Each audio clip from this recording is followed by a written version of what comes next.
Hi అండి అందరికీ. అందరూ ఎలా ఉన్నారు? మనం పొద్దున్నే ఏ బ్రేక్‌ఫాస్ట్ చేసినా గానీ దానిలో కంపల్సరీ చట్నీ అవసరమండి.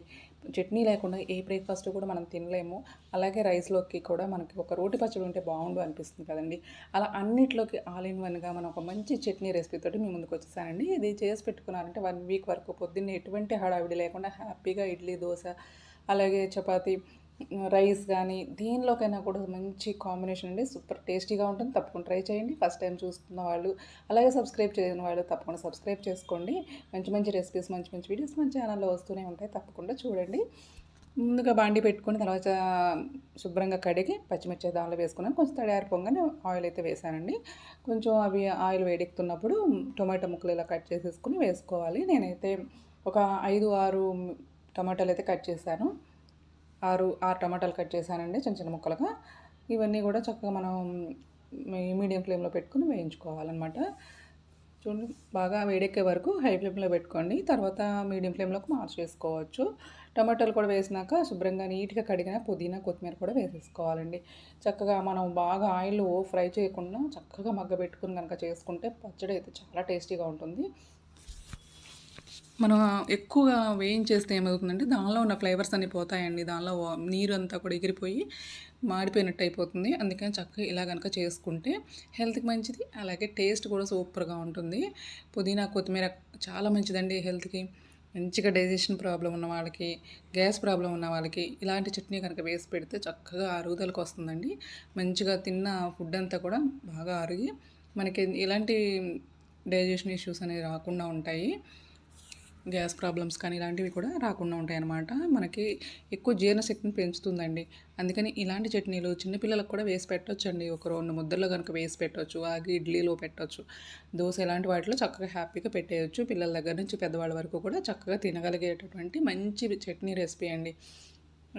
తర్వాత ఇది మూత పెట్టేసుకొని అవి మగ్గించుకోవాలి. ఈలోపు మనం దీనిలోకి పల్లీలు వేయించుతున్నానండి.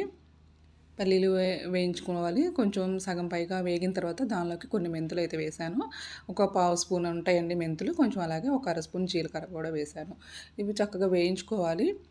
పల్లీలైతే కొంచెం వేగిన తర్వాత వేయండి. ఎందుకంటే మెంతులు, జీలకర్ర ఈజీగా ఒక నిమిషంలో వేగిపోతాయి కాబట్టి ఎక్కువగా ముందు వేయకూడదు.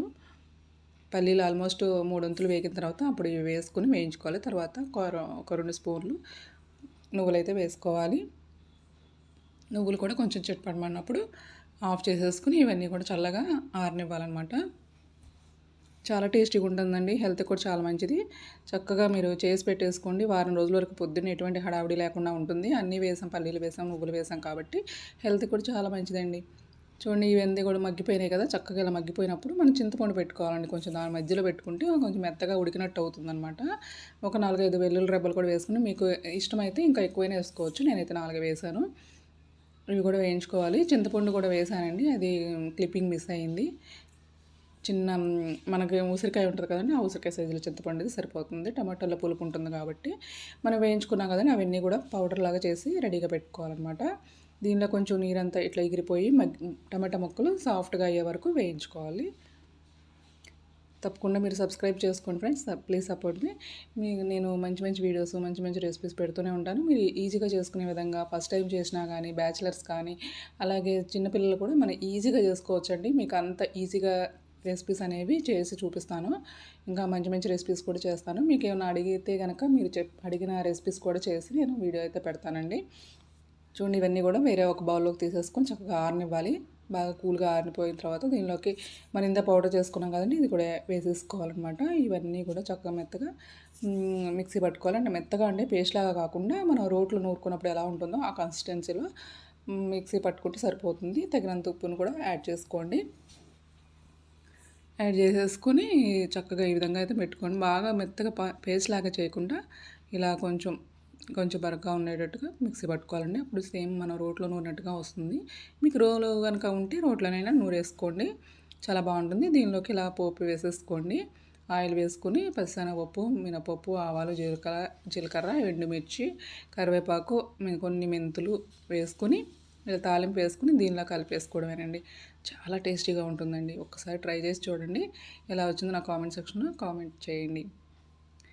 ఇదంతా కూడా చక్కగా వేరే ఒక స్టోరేజ్ బాక్స్లోకి తీసుకుని కనుక మనం స్టోర్ చేసుకుంటే 1 వీక్ వరకు మాత్రం ఎటువంటి స్మెల్ రాదు. చాలా బాగుంటుంది. చక్కగా ఫ్రిడ్జ్లో పెట్టుకుని 1 వీక్ వరకు పొద్దున్నే ఎటువంటి హడావిడి లేకుండా చట్నీ అయితే మనం అన్ని రకాల టిఫిన్స్లోకి కూడా వేసుకుని తినేయొచ్చండి. చాలా టేస్టీగా ఉంటుంది. చాలా కమ్మగా ఉంటుంది. పుదీనా, కొత్తిమీర హెల్త్‌కి చాలా చాలా మంచిది. మీరు జ్యూసుల రూపంలో అలా తాగకపోయినా కూడా ఈ విధంగా చట్నీలాగా చేసుకోండి. చాలా కమ్మగా ఉంటుందండి. నిజంగా ఒకసారి మీరు ట్రై చేస్తే మీరే ఎప్పుడు ఇదే చేసుకుంటారండి. ఎలా ఉందో కామెంట్ చేయండి. Thanks for watching.